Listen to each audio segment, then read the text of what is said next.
วัสดีค่ะวันนี้มาเจอกับนางซ่องผู้สาวฝั่งของนะคะวันนี้นางจะพามาทำเค้กส้มนะคะเค้กส้มหน้านิ่มเนาะอันนี้ก็จะเป็นในส่วนของตัวแป้งเค้กนะคะนางจะใช้เป็นเนื้อซิฟฟ่อนนะคะในนี้ก็จะมีแป้งเค้ก160 กรัมแล้วก็ผงฟูแล้วก็เกลือป่นนะคะร่อน1 รอบนะคะแล้วก็รวมกันไว้อย่างนี้นะคะอันดับต่อมาก็จะเป็นน้ำมันพืชน้ำตาลทรายนมสดไข่แดง6 ฟองนะคะทีนี้ในส่วนของไข่ขาวก็จะมีไข่ขาว6 ฟองน้ำมะนาวน้ำตาลทรายอันนี้ไว้ตีมือแรงนะคะสำหรับทำตัวเค้กนะคะส่วนผสมรายละเอียดต่างๆนางจะจดไว้ให้ใต้คลิปเหมือนเดิมนะคะมุมสามเหลี่ยมใต้คลิปกดเข้าไปดูสูตรได้นะคะโอเคไปทำเค้กกันเลยค่ะไข่แดงนะคะลงไปเลย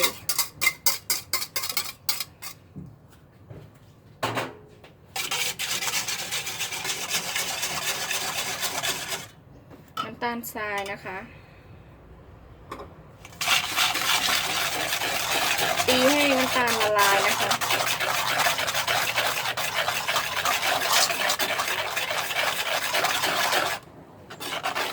นี่นะคะพอน้ำตาลกับไข่ละลายเข้ากันดีแล้วเนาะเติมน้ำมันพืชนะคะลงไป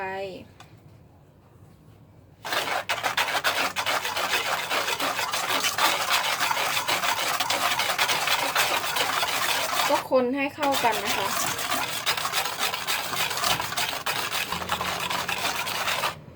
พอเข้ากันดีแล้วนะคะแล้วก็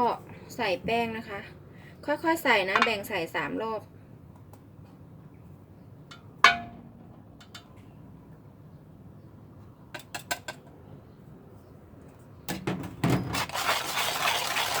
แล้วก็คนให้เข้ากันนะคะ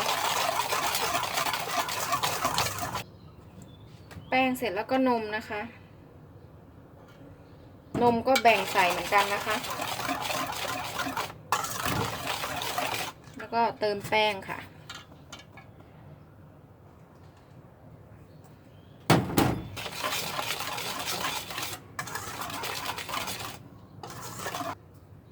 อันนี้สุดท้ายนะคะ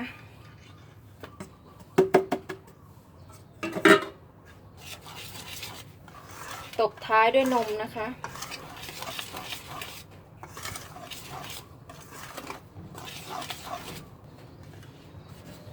นมนะคะแล้วก็คนให้เข้ากันค่ะ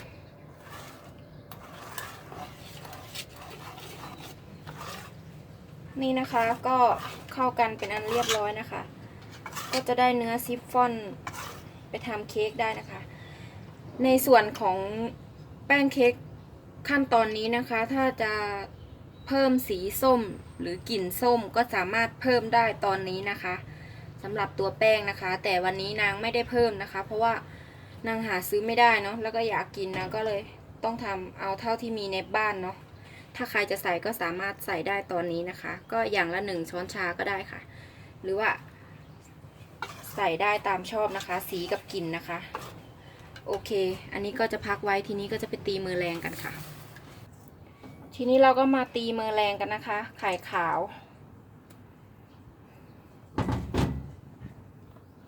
ตีด้วยสปีดกลางนะคะ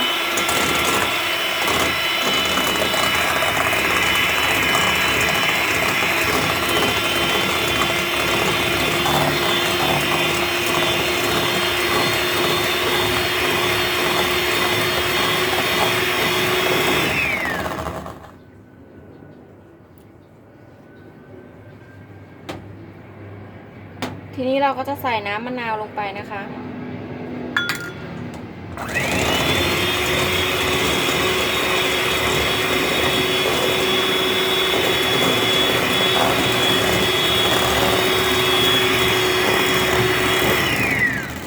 ทีนี้เราก็จะมาทยอยเติมน้ำตาลนะคะใส่ประมาณ3-4 ครั้งนะคะ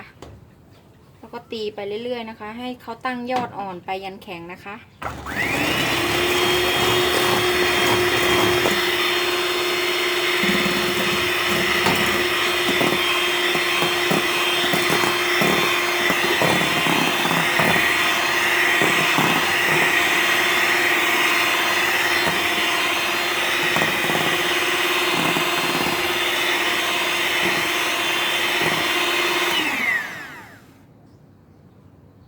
นะคะ ตีให้เขาตั้งยอดประมาณนี้นะคะ ก็ถือว่าใช้ได้นะคะ ทีนี้ก็ตีสปีดต่ำนะคะ ตัดฟองอากาศเนาะ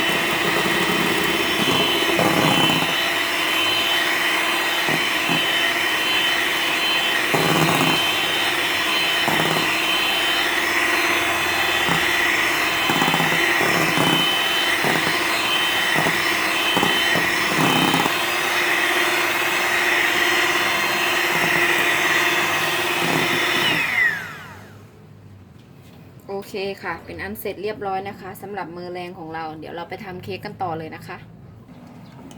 นี่นะคะทีนี้เราก็มาใส่มือแรงลงไปนะคะ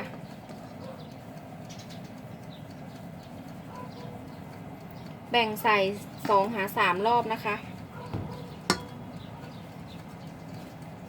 ก็ใช้ตะกร้อมือนะคะ ช่วยคน ระหว่างนี้ก็อย่าลืมวอร์มเตาอบของเราด้วยนะคะ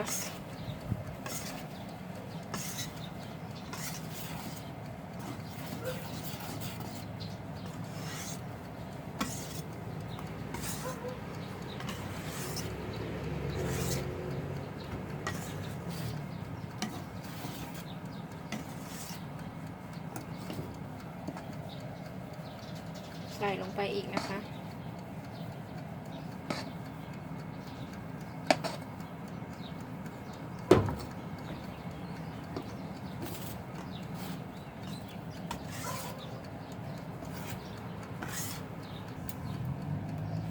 นี่นะคะก็ใช้ไม้พายช่วยนะคะ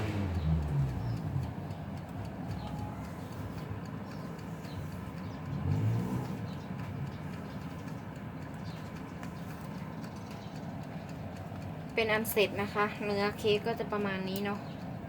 อย่างที่นางบอกนะคะถ้าใครมีสีส้มและกลิ่นส้มก็สามารถเติมได้นะคะในขั้นตอนที่เราทำแป้งเค้กเนาะแต่ของนางมันหาซื้อไม่ได้อะแล้วก็หมดพอดีก็เลยไม่ต้องใส่โอเคค่ะทีนี้เราก็ไปอบกันเลยค่ะนี่นะคะเราก็จะมาเทใส่พิมพ์ถ้วยฟอยล์นะคะอบเนาะนางใช้เบอร์นี้นะคะเห็นไหมคะ4432นะคะก็จะตักใส่ครึ่งพิมพ์นะคะ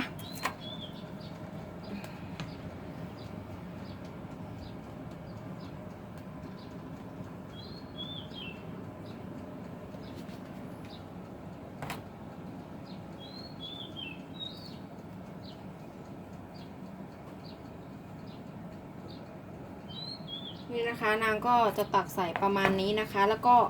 จับพิมพ์กระแทกสัก2 รอบนะคะก่อนเข้าอบนะคะระหว่างนี้นางขอตัวตักให้ครบก่อนนะคะเดี๋ยวไปดูตอนอบกันค่ะนี่นะคะนางตักใส่ถ้วยฟอยล์5 ถ้วยนะคะที่เหลือเนี่ยแป้งที่เหลือนะคะนางจะทำเป็นเค้กปอนด์นะคะนางจะเทใส่พิมพ์เค้กปอนด์นะคะอันนี้นางจะอบให้ดูก่อนนะคะก็คือนางเทใส่ถ้วย5 ถ้วยประมาณนี้นะคะทีนี้ก็มาเรียงใส่หม้ออบกันเลยค่ะ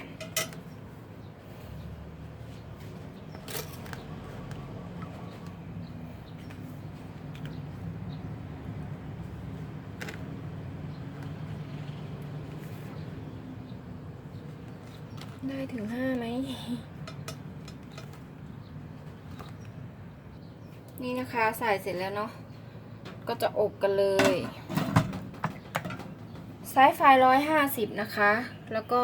ใช้เวลาประมาณ15 นาทีนะคะเพราะว่าถ้วยมันเล็กเนาะ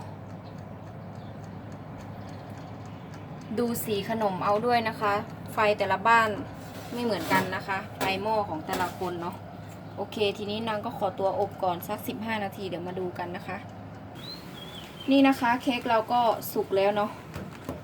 ก็จะได้ประมาณนี้นะคะนุ่มมากนะคะทีนี้ก็จะมาดูในส่วนของซอสส้มกันนะคะอันนี้ก็จะมีน้ำเปล่านะคะ300 กรัมแล้วก็น้ำส้มซันคิกนะคะ100น้ำตาลทราย90แป้งกวนไส้นะคะ30 กรัมแล้วก็สีส้มนะคะแต่งสีสันนะคะทีนี้เราไปทำกันเลยค่ะเทน้ำเปล่าลงไปนะคะส่วนผสมต่างๆนางจะใส่ไว้ให้ใต้คลิปเหมือนเดิมนะคะน้ำตาลค่ะ น้ำส้มค่ะเสียดายต้องล้างลงไปนะคะแป้งกวนไส้นะคะใส่ลงไปเลยแล้วก็คนให้ทุกอย่างเข้ากันนะคะค่อยนำไปตั้งไฟนะคะคนให้แป้งละลายก่อนนะนี่นะคะทีนี้ก็นำมาตั้งเตานะคะแล้วก็คนไปเรื่อยๆนะคะอันนี้นางยังไม่ได้ใส่สีนะคะเพราะว่านางรู้สึกว่าสีของเขาเองก็สวยอยู่แล้วเนาะนางก็เลยไม่ได้เติมก็ค่อยๆคนไปเรื่อยๆนะคะกวนไปให้เขาเหนียวหนืดนะคะ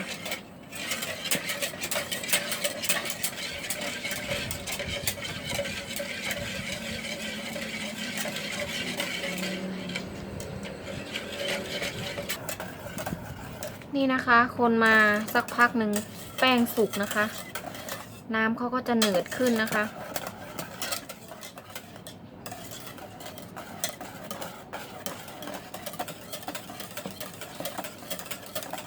ก็คนอีกสักแป๊บหนึ่งนะคะนี่นะคะทีนี้นางก็จะเติมเนยลงไปนิดหน่อยนะคะ30 กรัมได้เป็นเนยจืดนะคะ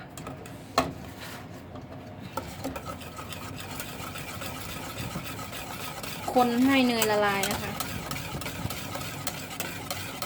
เนยจะใส่หรือไม่ใส่ก็ได้นะคะถ้าใครอยากได้กลิ่นส้มแบบส้มจ๋าเลยอ่ะก็ไม่ต้องใส่เนยก็ได้นะคะแต่นางพอดีมีเนยเหลืออยู่ในตู้เย็นเนาะนางก็เอามาใส่ก็อร่อยเหมือนกันนะคะ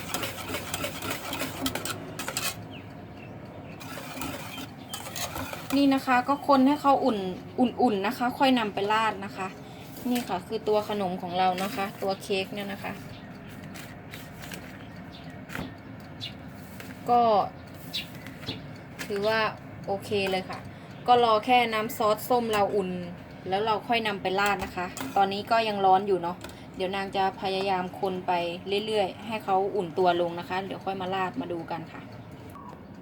นี่นะคะทีนี้เราก็จะมาราดกันเลยนะคะ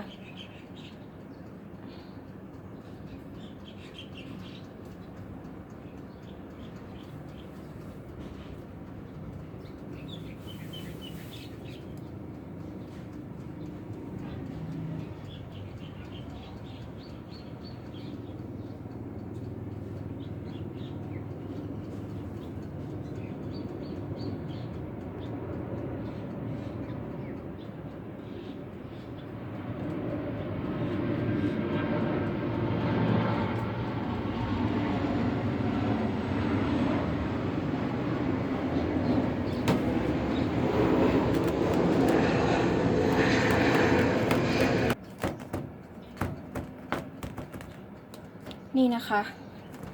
หน้าตาเค้กส้มของเรานะคะหอมมากนะคะก็จะส้มจ๋าเลยนะคะอันนี้เนาะแช่เย็นกินสดชื่นมากค่ะโอเคเดี๋ยวเรามาดูเป็นแบบเค้กปอนด์กันนะคะรอสักแป๊บนี่นะคะอันนี้ในส่วนของเค้กปอนด์เนาะ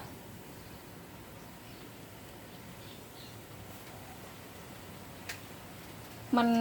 ซอสมันค่อนข้างเย็นนะคะมันก็จะเทยากนิดนึงเนาะมันหนืดปาดเสร็จแล้วนะคะแล้วก็อันนี้ลงไปค่ะเทเลยค่ะ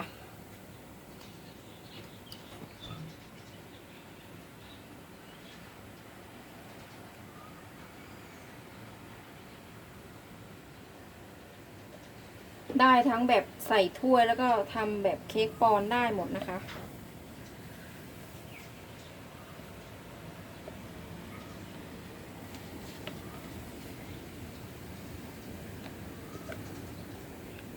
อันนี้เค้ก1 ปอนด์เนาะแล้วก็ได้ใส่ถ้วยฟอยล์อีกได้5 ถ้วยนะคะ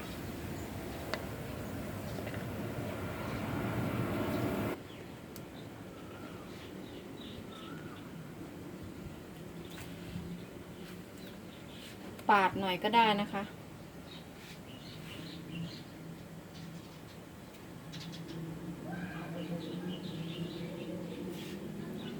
อันนี้นางไม่มีแผ่นรองเค้กนะคะนางก็ใช้จานที่มีในบ้านนี่แหละนะคะ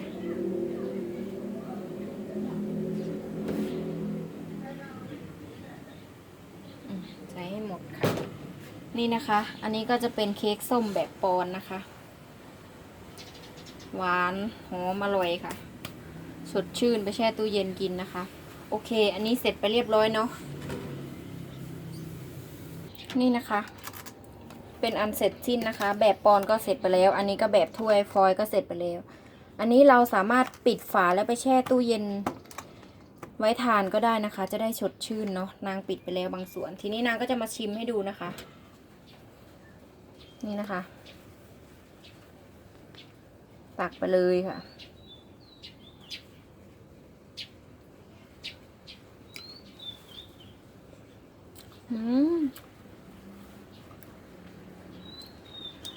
อร่อยค่ะเปรี้ยวหวานกำลังดีนะคะสดชื่นมากถ้าแช่เย็นๆเนี่ยจะสดชื่นมากเลยนะคะโอเคค่ะสำหรับเค้กส้มหน้านิ่มนางก็ได้ทำให้ดูแล้วนะคะนี่ขนาดเครื่องไม่ครบนะ